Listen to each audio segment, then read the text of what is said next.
Gubernur Sumsel Herman Deru angkat bicara terkait data yang menyebutkan harta kekayaannya naik saat pandemi COVID-19.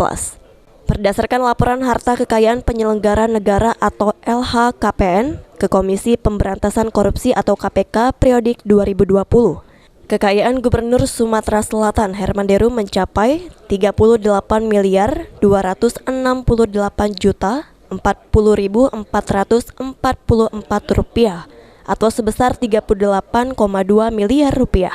Harta kekayaan Herman Deru tercatat mengalami kenaikan sekitar 800 juta dibandingkan laporan tahun 2019, yakni 37.437.682.075 rupiah atau naik sekitar 3,5 miliar.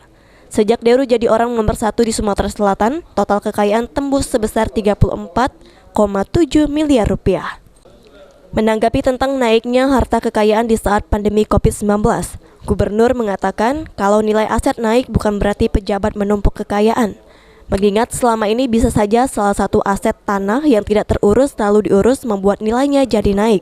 Deru menilai wajar jika asetnya menjadi naik. Saat pandemi harta kekayaan pejabat naik, termasuk Bapak Apa? harta kekayaan pejabat saat pandemi naik, Pak. Tanggapannya, Pak, izin termasuk Bapak juga ya, naik. Kalau nilai aset naik, ya bukan berarti pejabat itu numpuk kekayaan, dah.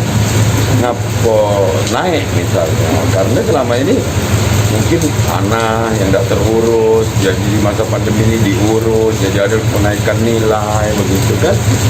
Kalau duitnya yang nambah, nah itu tanyut duitnya. Deru juga tercatat memiliki 6 bidang tanah dan bangunan yang tersebar di Kota Palembang dan Oku Timur. Ia memiliki 1 unit mobil jenis Toyota Land Cruiser Jeep tahun 1995.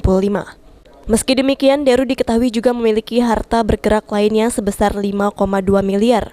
Kemudian kas dan setara kas sebesar 6,2 miliar rupiah. Okta Alfarisi, PAL TV.